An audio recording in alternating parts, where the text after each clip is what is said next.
दोस्तों, मेरा नाम सौरभ मंगल है। मैं जीपीसी करौली में प्रवक्ता यांत्रिकी के पद पर पदस्थ हूँ। हम बात कर रहे हैं ME 208 सब्जेक्ट के बारे में, जिसका नाम है ऊष्मागतिकी एवं अंतर्दहन इंजन।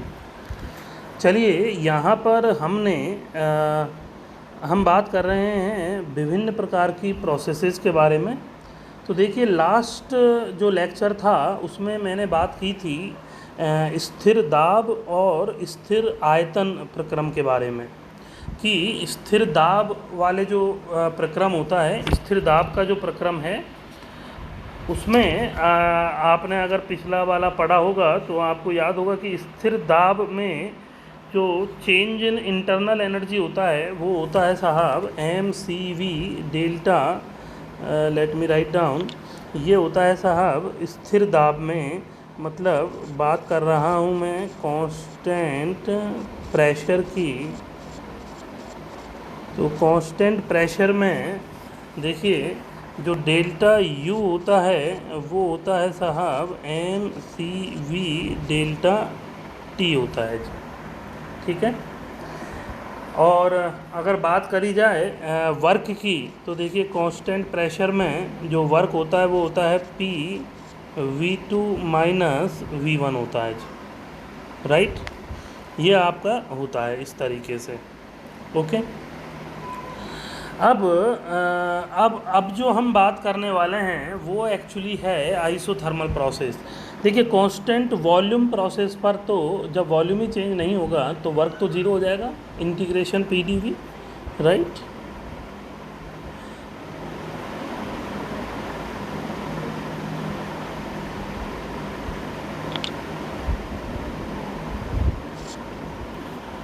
एक सेकेंड।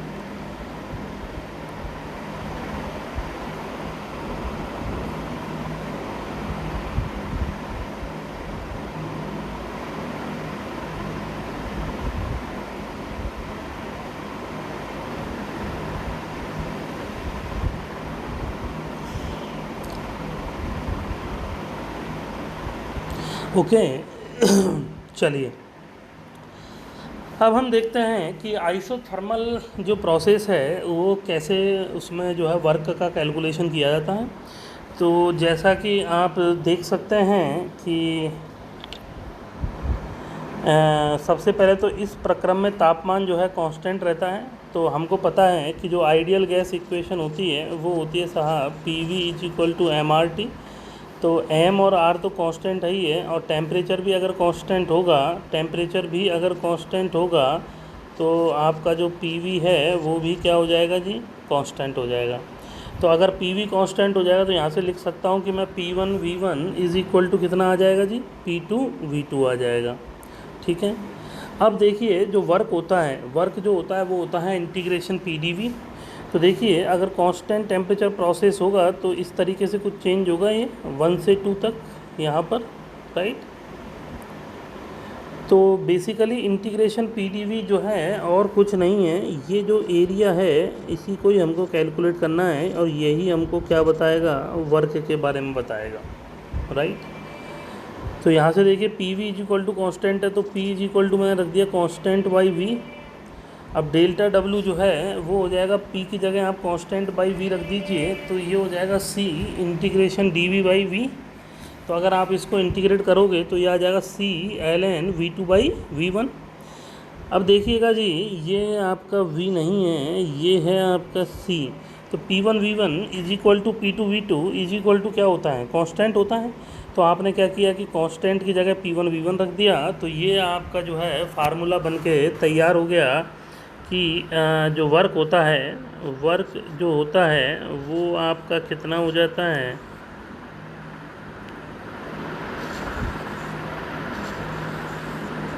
ये P1V1 ln P2/P1। और ये आपका जो वर्क है वो कब है, कांस्टेंट टेम्परेचर प्रोसेस में, राइट। कांस्टेंट टेम्परेचर अब देखिए, एक अनुपात डिफाइन किया जाता है जिसको बोलते हैं प्रसरण अनुपात, जो कि होता है V2/V1, R से इसको डिनोट किया जाता है। तो आप यहाँ पर V2/V1 की जगह R भी लिख सकते हैं और इस तरीके से आपका फार्मूला जो है तैयार हो जाएगा, राइट। चलिए, तो ये फार्मूला आपका बन गया है। W = mRT ln R, जहाँ पर आपने V2/V1 को R रख दिया था। अब देखिएगा, चूँकि तापमान स्थिर है तो चेंज इन इंटरनल एनर्जी तो जीरो ही होगा, डेल्टा यू। तो डेल्टा यू आपका जीरो हो गया। अब हमको पता है कि पहले नियम के अनुसार डेल्टा क्यू = होता है delta U plus delta W होता है। अब डेल्टा यू अगर जीरो है तो जो डेल्टा डब्लू है वही क्या हो जाएगा, डेल्टा क्यू। तो यहाँ पर जो ऊष्मा का रूपांतरण होता है वो भी mRT1 ln R होता है, या फिर P1V1 ln V2/V1 होता है, राइट। अगला जो प्रोसेस है साहब वो होता है बहुविध प्रक्रम। देखिए जी, बहुविध प्रक्रम में देखिए क्या होता है। बहुविध प्रक्रम में आप देख सकते हैं कि वह प्रक्रम जिसमें दाब, ताप और आयतन तीनों ही चीज़ें एक्चुअली इसमें आपकी चेंज होती है। मतलब इसमें आपका प्रेशर भी चेंज होता है, वॉल्यूम भी चेंज होता है और टेम्परेचर भी चेंज होता है, राइट। तो इस प्रकार के प्रक्रम को हम क्या कहते हैं जी, इस प्रकार के प्रक्रम को बोलते हैं बहुविध प्रक्रम, और इसको इंग्लिश में बोला जाता है पॉलीट्रॉपिक प्रोसेस। अब देखिए, ये जो बहुविध प्रक्रम होता है इसमें ये इक्वेशन आपको बहुत अच्छी तरह से याद रखनी है कि PV⁴ = क्या होता है जी, कांस्टेंट, ठीक। यहाँ पर n का मान जो है वो 0 से लेके इनफाइनाइट तक एक्चुअली आप कुछ भी रख सकते हो, 0 से लेके इनफाइनाइट तक, ठीक है। तो ये हो गया साहब P1V1 पावर n = P2V2 तो यहाँ से हमने देखिए लिखा P1/P2। देखिएगा, यहाँ पर मैं लिख सकता हूँ कि P1V1 पावर n = P2V2 तो यहाँ से देखिए P1/P2 जो होगा वो आ जाएगा V2/V1 पावर n।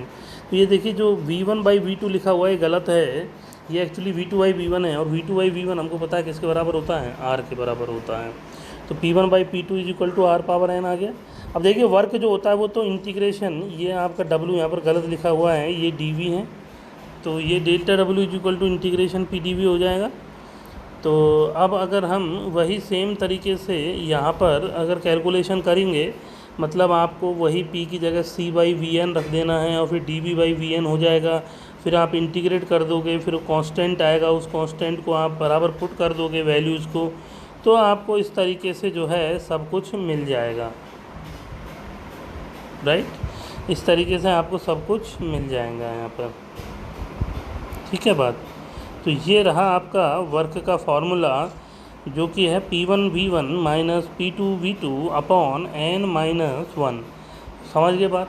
तो जब भी आपकी पॉलीट्रॉपिक प्रोसेस आए तो उसमें आप ये वाला फार्मूला यूज़ करिए वर्क निकालने के लिए, P1V1 - P2V2 n-1, और आंतरिक ऊर्जा में परिवर्तन mCV T2 - T1 हो जाएगा, राइट।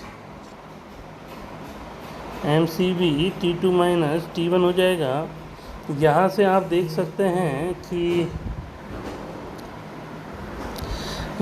जो वर्क है वो तो आपका ये हो गया है वर्क, राइट। आंतरिक ऊर्जा में परिवर्तन आप T2 - mCV T2 - T1 करके निकाल सकते हैं, और डेल्टा क्यू जो होगा फिर वो हो जाएगा delta U plus delta W, इन दोनों को ऐड कर दीजिए, इस तरीके से मिल जाएगा आपको। अब देखिए इसमें जो CV होता है नहीं साहब, मैं आपको कुछ बताना चाहता हूँ, एक मिनट देखिएगा। देखिए एक होता है CP और एक होता है CV। देखिए CP - CV याद रखिए हमेशा किसके बराबर होता है, R के बराबर होता है, और CP/CV जो होता है वो गामा के बराबर होता है। गामा जो है एक कांस्टेंट है जिसकी वैल्यू 1.4 होती है एयर के लिए, ठीक है। अब अगर आप इनका यूज करेंगे तो आपको मिलेगा कि जो CV है उसकी वैल्यू हो जाएगी R/γ-1 के बराबर हो जाएगी। अब आप इन सब को इस पर्टिकुलर फार्मूले में रखिए, CV की जगह आप ये रख दीजिए, ठीक है। तो आप रखोगे और आप इसको जो है कैलकुलेट करोगे तो आपको मालूम चलेगा कि जो डेल्टा क्यू है वो आपका इसके बराबर हो जाता है। तो किसके बराबर है जी, gamma minus N upon gamma minus one into delta W के बराबर हो जाता है। ठीक है बात। ये हमने delta Q is equal to delta U plus delta W से ही निकाला है। ओके,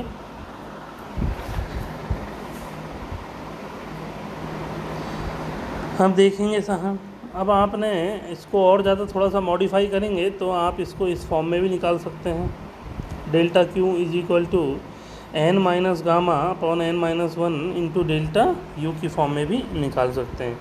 तो कहने का मतलब ये है कि आपको भाई साहब ये फार्मूला और ये वाला जो फार्मूला है वो बराबर आपको याद होने चाहिए। ठीक है, चलिए बात करते हैं अब रुद्धोष्म प्रक्रम की, जो कि है एक एडियाबेटिक प्रोसेस, इसको एडियाबेटिक बोलते हैं। और ध्यान रखिए कि जब भी एडियाबेटिक प्रोसेस होती है तो उसमें जो डेल्टा क्यू होता है, मतलब ऊष्मा का रूपांतरण जो होता है वो हमेशा ज़ीरो होता है। और अगर ऊष्मा का रूपांतरण ज़ीरो होता है तो यहाँ पर आप एक्चुअली ये जो इक्वेशन है वो ऐसे हो जाती है, P V raise to power gamma is equal to what, constant हो जाता है जी। पी वी की power gamma is equal to constant. Okay, यहाँ पर गामा मैंने आपको पहले ही बताया गैस स्थिरांक है और इसकी वैल्यू जो होती है वायु के लिए वो 1.4 होती है। अगर आप कर्व ड्रॉ करोगे बिटवीन पी एंड वी तो आपको इस टाइप का कुछ कर्व मिलेगा, राइट। तो यहाँ पर मैं लिख सकता हूँ कि P V power gamma is equal to P one V one power gamma is equal to P two V two power gamma, ये सब कांस्टेंट है। वही आप वर्क की कैलकुलेशन करोगे तो अंतर सिर्फ इतना है कि पिछले वाले प्रक्रम में आपका गामा की जगह एन था और इस वाले प्रक्रम में आपका गामा है, राइट। तो ये चीज़ें आपकी चेंज हो जाएंगी। और देखिए चेंज होने के बाद में आपको कुछ इस तरीके से आपका इक्वेशन बनेगा जी। W is equal to M R upon gamma minus one T one minus T two, right. M R upon gamma minus one T one minus T two. देखिए बहुत बहुत इम्पॉर्टेंट फार्मूला है। आप ये चीज़ बोल सकते हैं कि this is very very important formula. ठीक है बात। तो देखिए साहब, ये जो फार्मूला है आपको अक्षर से याद होना चाहिए, M R upon gamma minus one T one minus T two. तो ये रहा आपका वर्क का formula, M R upon gamma minus one T one minus T two. Okay, आंतरिक ऊर्जा में परिवर्तन की अगर बात करी जाए तो देखिए वो M C V T two minus T one हो जाएगा, क्योंकि यहाँ पर देखिए ये मैं आपको ऑलरेडी बता चुका हूँ कि डेल्टा क्यू हमेशा क्या है जी, ज़ीरो है। अब अन्य महत्वपूर्ण सूत्रों की अगर बात करें तो आप नॉर्मली निकाल सकते हैं कि भाई पी वन वी वन, ये वी वन है जी, P one V one upon T one is equal to P two V two upon T two, ये होता है। तो यहाँ से देखिए ये भी जो है साहब वो पी, मतलब ये इक्वेशन कुछ इस तरीके से है, P one V one upon T one is equal to P two V two upon T two. तो यहाँ से देखिए T two by T one is equal to ये आ जाएगा। अब अगर रुद्धोष्म प्रक्रम की बात करी जाएगी तो हमको पता है कि P one V one power gamma ये बराबर होता है। तो यहाँ से P two by P one को जो है आप V one by V two power gamma लिख दीजिए, यहाँ पर पुट करेंगे और इन दोनों को सॉल्व करेंगे तो यहाँ से आपको मिलेगा कि T two by T one is equal to what, V one by V two power gamma minus one. ठीक है बात। और इसी प्रकार से अगर प्रेशर की टर्म्स में निकालना चाहते हैं तो वो हो जाएगा P two by P one gamma minus one upon gamma हो जाएगा। समझ गए जी। ठीक, आगे बात करते हैं जी मुक्त प्रसरण की। तो देखिए अगर यदि किसी गैस का जो प्रसरण है एक बड़े कक्ष में अचानक किसी बड़े छेद से कर दिया जाता है, मतलब कोई भी एक बड़ा कमरा है उसमें एक बड़ा सा छेद है और उस छेद से अगर हम किसी भी गैस का प्रसरण करते हैं तो उसे मुक्त मतलब फ्री एक्सपेंशन बोला जाता है। फ्री क्यों? क्योंकि उसको एक्सपेंशन को रोकने वाला कोई भी नहीं है। तो ऐसे टाइप के प्रक्रम में क्या होता है, ऊष्मा का रूपांतरण बिल्कुल नहीं होता है, ना ही तंत्र में कोई कार्य होता है, क्योंकि अपन किसी के विरुद्ध में कार्य कर ही नहीं रहे हैं, और ना ही तंत्र की एंथैल्पी में कोई परिवर्तन होता है। जबकि एक प्रोसेस होता है जिसको बोलते हैं साहब उपरोधन प्रक्रम, मतलब थ्रॉटलिंग प्रोसेस जिसको बोलते हैं। तो देखिए गाइस, ये थ्रॉटलिंग जो प्रोसेस होती है इसमें एक छोटे छिद्र से किया जाता है पूरा काम। जो आप फ्री एक्सपेंशन में बड़े छेद से कर रहे थे, यहाँ पर आप एक छोटे छेद से करते हैं। तो इससे क्या होता है ना कि इससे इसके दाब में बहुत ज़्यादा कमी आ जाती है। पिछले वाले प्रक्रम में देखिए अलग टाइप का प्रक्रम था, जबकि यहाँ पर दाब में बहुत कमी आ जाती है। जैसे कि आप एसी वगैरह में इसको देख सकते हैं थ्रॉटलिंग प्रोसेस को। ठीक है बात। चलिए एक उदाहरण देख लेते हैं। तो किसी गैस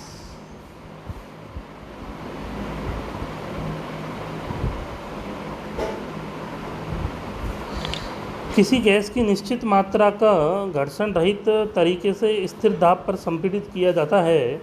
संपीड़न पूर्व जो आयतन है वो 0.4 मीटर क्यूब है। तो ये संपीड़न पूर्व आयतन हो गया। और उसके पहले का प्रेशर ये है। प्रेशर तो देखिए कांस्टेंट है, क्योंकि कांस्टेंट दाब पर किया जाता है। वॉल्यूम 2 आपको क्वेश्चन में एक्चुअली मिस है, डेटा नहीं दिया हुआ है, तो आप यहाँ पर देख लीजिए। ये है 0.25 मीटर क्यूब। ठीक है बात। तो आपको इनिशियल प्रेशर और फाइनल प्रेशर तो सेम है। वॉल्यूम आपको V1 V2 दिया हुआ है। और बोला गया है कि इस पर्टिकुलर प्रोसेस में प्रक्रम से गैस को इतना ऊष्मा रूपांतरण होता है। मतलब कहना ऐसे कि जो डेल्टा क्यू है वो नेगेटिव हो जाएगी, क्योंकि बाहर गई है। ठीक है बात। अब आप देखिए, अगर मैं आंतरिक ऊर्जा में परिवर्तन निकालना चाहता हूँ, तो मेरे को पता है कि आंतरिक ऊर्जा में जो परिवर्तन है वो देखिए क्या हो जाएगा जी।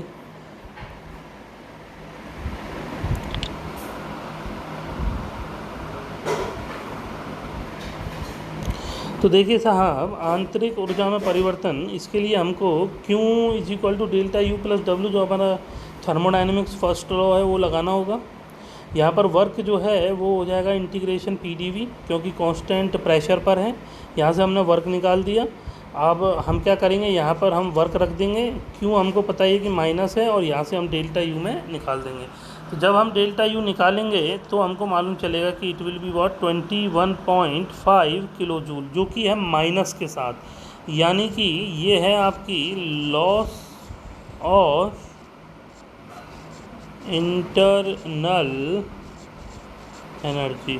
Internal energy. Okay guys.